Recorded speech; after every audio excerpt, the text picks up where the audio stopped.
Well, we are back another week with another episode of Talk Time.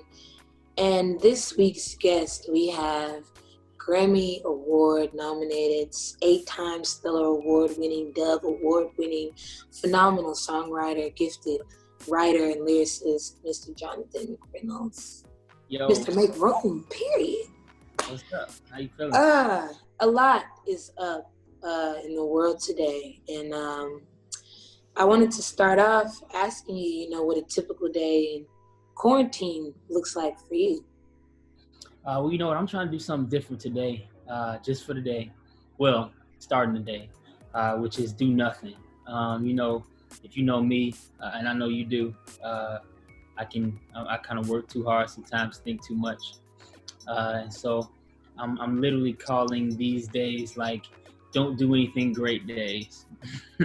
And so I have the greatest thing I did today was I made some taco salad and I got some fruit salad that I'm eating right now. I watched about 2 or 3 movies, Expendables 2 and Taken 3. And, Good ones. that's where I'm at right now. But a normal day, for me is, a couple of interviews, Zoom and Instagram.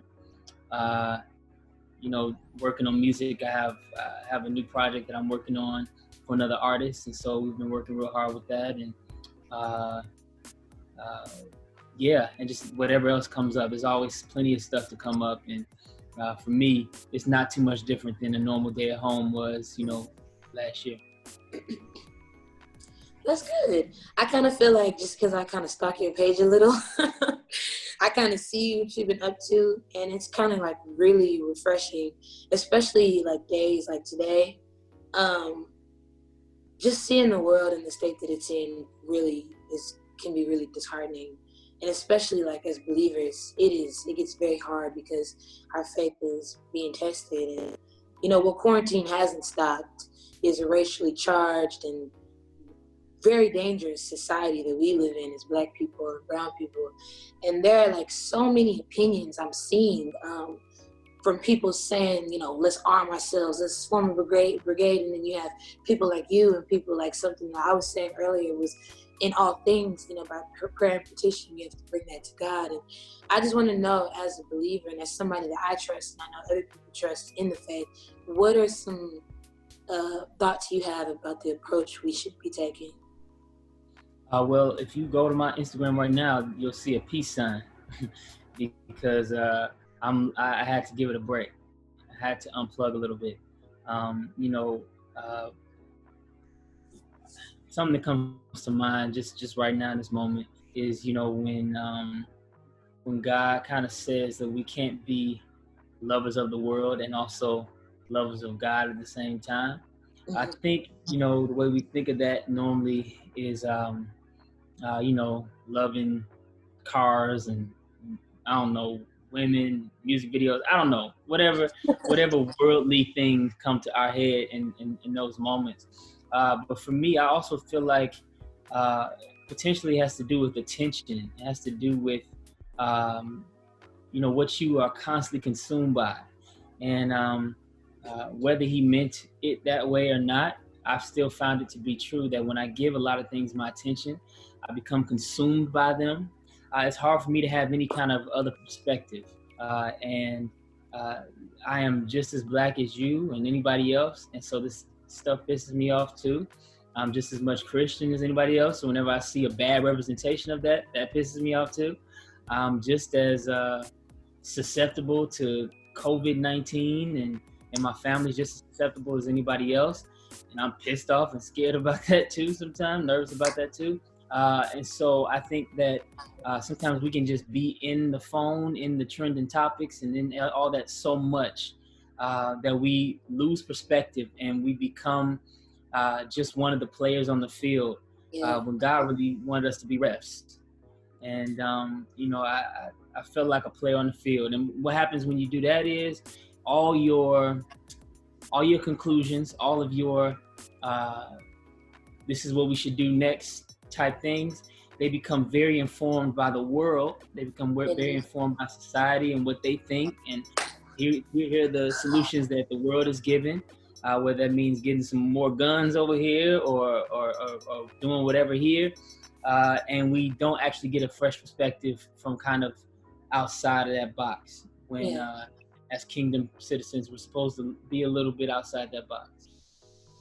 So I wholeheartedly agree. I had to repost what you said, and I kind of made a comment because I wholeheartedly agree. I was just saying today I was going to delete my Instagram because it's so ugly.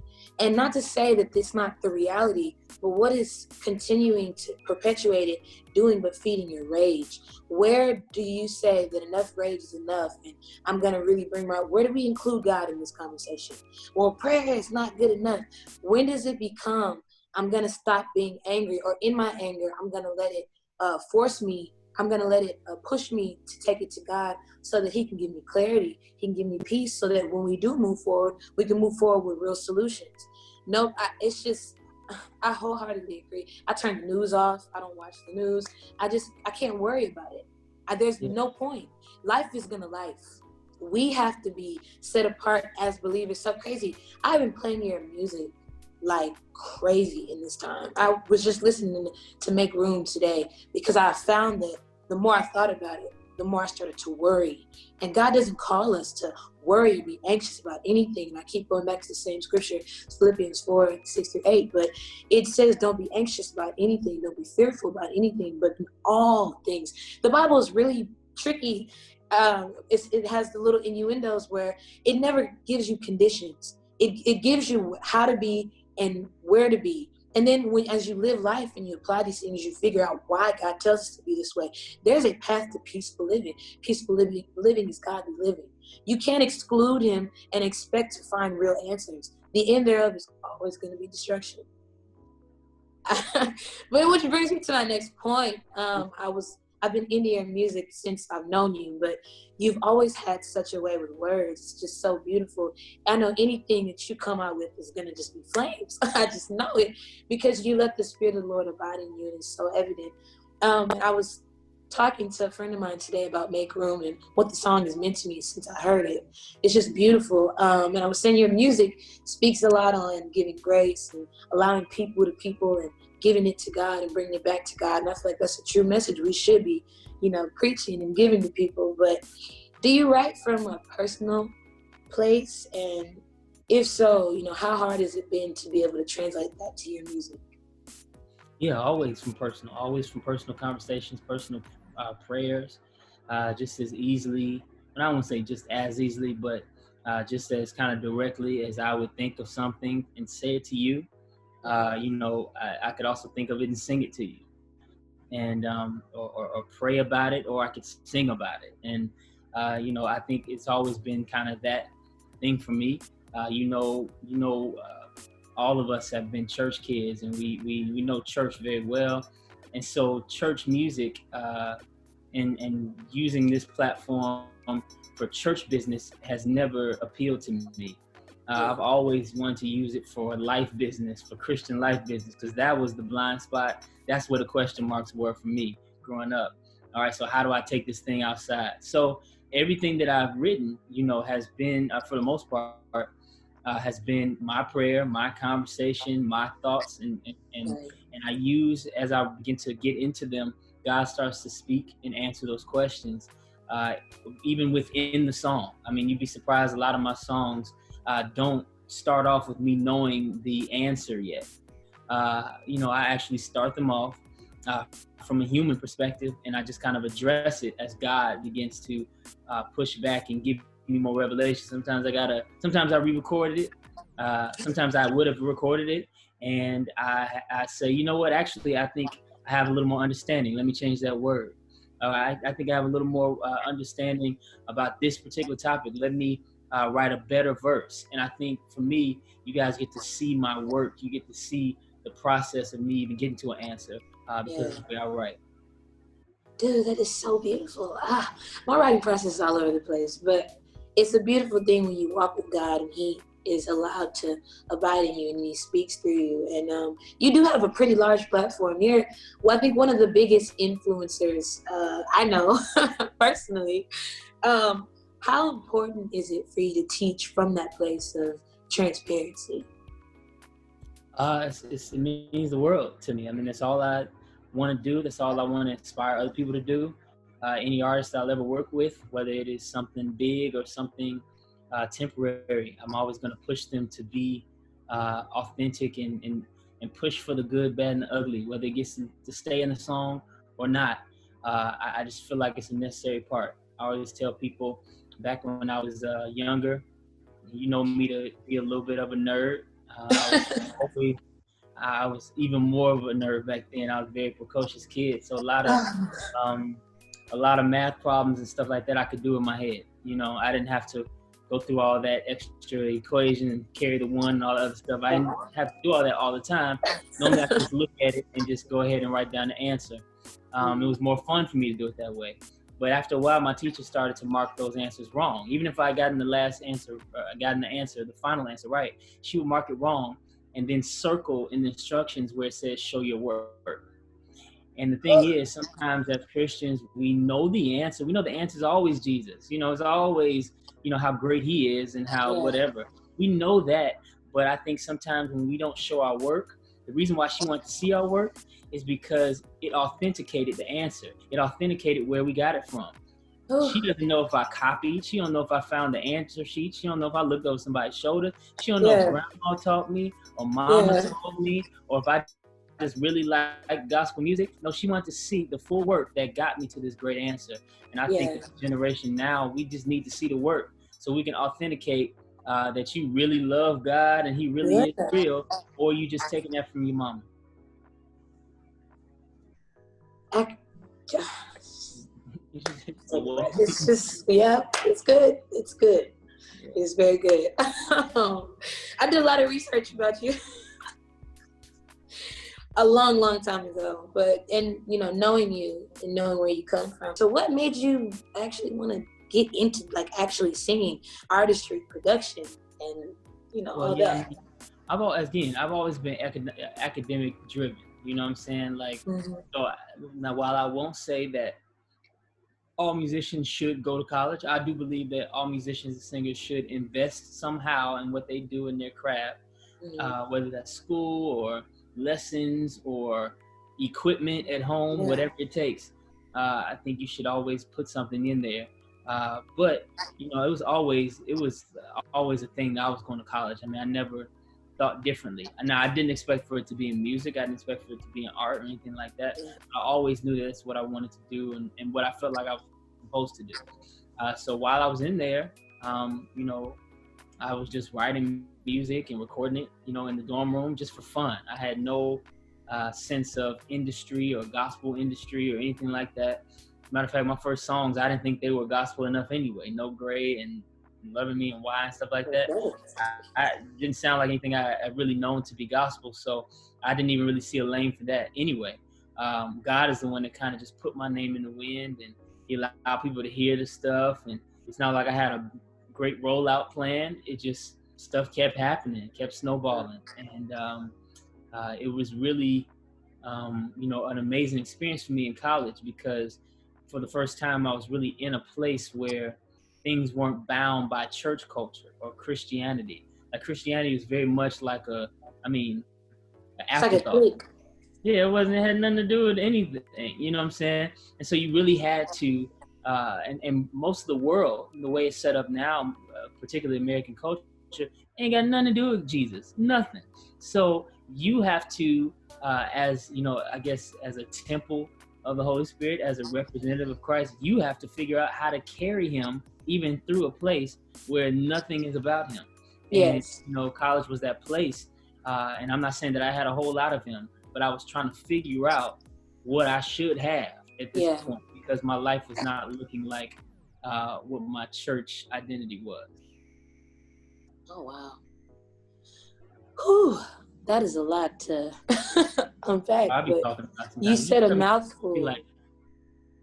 No, because it needs to be said, but I love that you speak from your heart, and even more, you speak from your experience. You know, I relate to that on so many levels, because I know how to do church.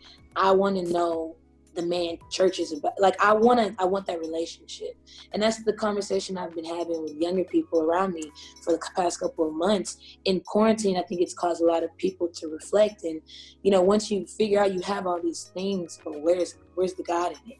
And when you find out that all these things have no substance, you're still broken, you're still angry, you're still hurting. You have to be able to go back to the source. You have to be able to give those things over. That takes strength. And true strength is realizing that we ourselves are weak. We don't have it to give. We only have it because Christ gives it to us. This is just a beautiful message that you have. And this is why I stalk your Instagram. I'm not ashamed to say it. You're in my search bar frequently. Praise the Lord. In my search bar on Apple, iTunes as well. But I wanted to kind of get into something that I think we've talked about before, is kind of just being confident in our gifts. I know you were confident academically because, you just had it. But even for me, I couldn't always sing. I couldn't keep up with my siblings at a point. And I really had to work hard to mimic other people to find my way to my gifts. So, were you always so confident about who you were in Christ and your gifts and what you gave to people? No, not at all. Not even to this day. No. No, I think, and some of it is a good thing, and some of it is not. Some of it, some of it, I'm in therapy now. Just trying to make sure that I allow myself to be human and allow myself to make mistakes and learn from them, and not succumb to the pressure of what this particular platform in life puts on you.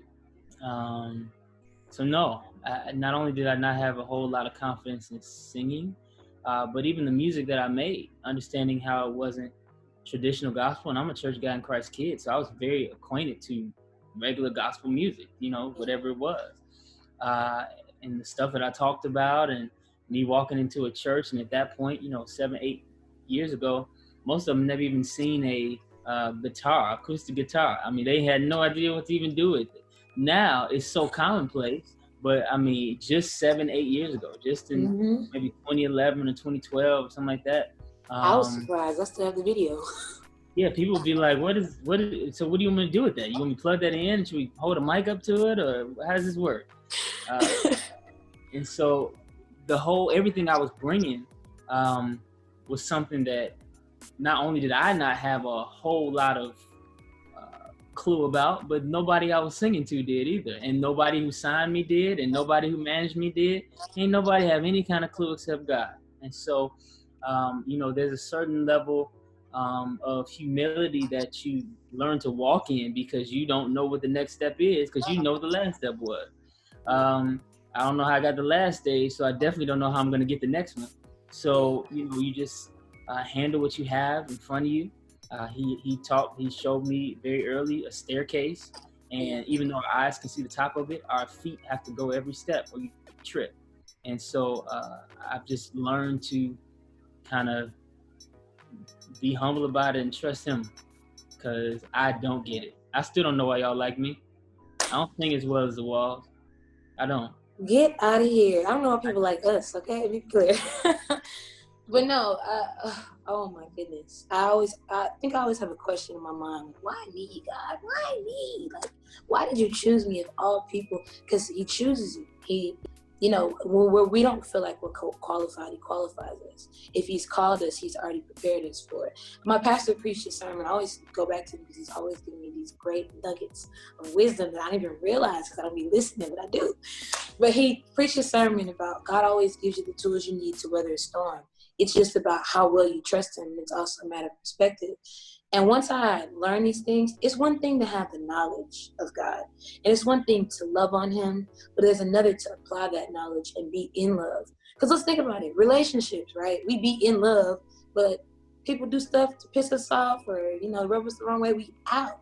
With God, it's a perfect love where we have to challenge ourselves to, shift our human perspective and rely on the Holy Spirit. We have to rely on the faith that we have. Faith and we have to work that faith. Faith isn't something you say. Faith is a verb. It's something you do, and it's something you have to have daily.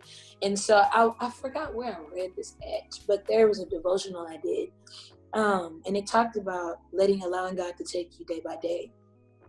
And in my confidence as a woman, I'll say I've struggled in areas of inadequacy because of maybe my gift didn't sound as clean cut and as clear as everybody else's, or maybe my gift, I didn't have the range that other people had, and then, maybe people overlooked me or whatever. But I realized it all came from a place of me wanting the glory for a gift.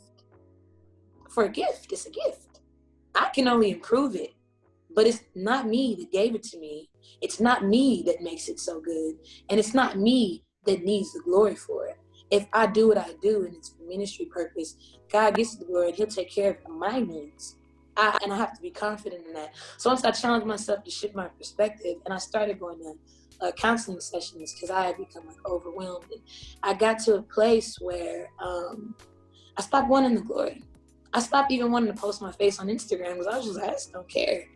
And I kind of got more into my word, kind of got more into applying my faith and not just knowing about faith. And it shifted my life completely. So all this goodness that you're giving me is just, God is so good, period. And you're so gifted. Wow, you're just so gifted. You play 5 instruments. You run a nonprofit organization. You give $30,000 worth of scholarships to underprivileged kids, and this is the kind of work that I want to be part of. You just released your new album, which I'm honored to have been a part of. I just want to ask, is this how you imagine your life being? No, not at all. No. I don't know too many people who are in this arena on this level that did expect it. Most don't. I mean, I think we learn to rock with it, and when we get, as we get there, we say, okay, I see where this is going. All right, well, let me work on this then. Let me try to make this better now that I see that I'm gonna be on screen a lot, or I'm gonna be at the mic a lot. Yeah, when I was growing up, I had no idea. I actually didn't like singing. I didn't like being in front. I didn't like doing any of that. Yeah, so God just he orchestrates your life in a manner that would make you do what he wants you to do. He doesn't always dictate in your ear and tell you to write a song, but he does orchestrate your life in a way that will cause you to write the song. That's what a God can do, as opposed to just somebody in your ear.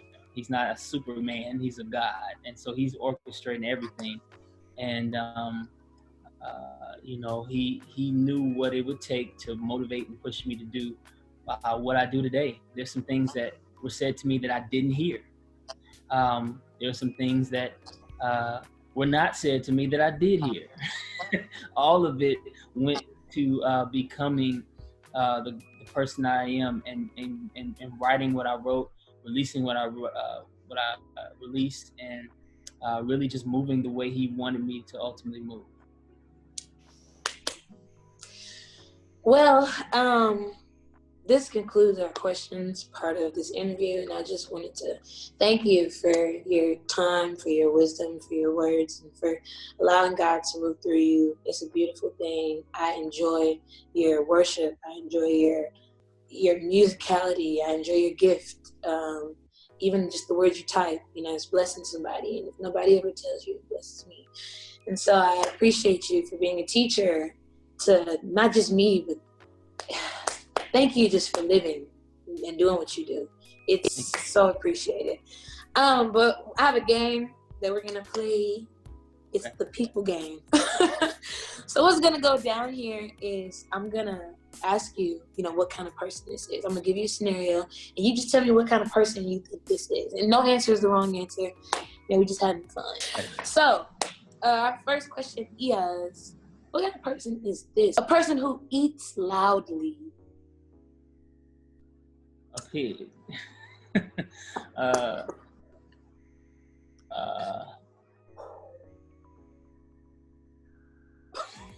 Yeah, I mean, back when I was growing up, whenever I did that, my family would say, "You are eating like you just got out of jail."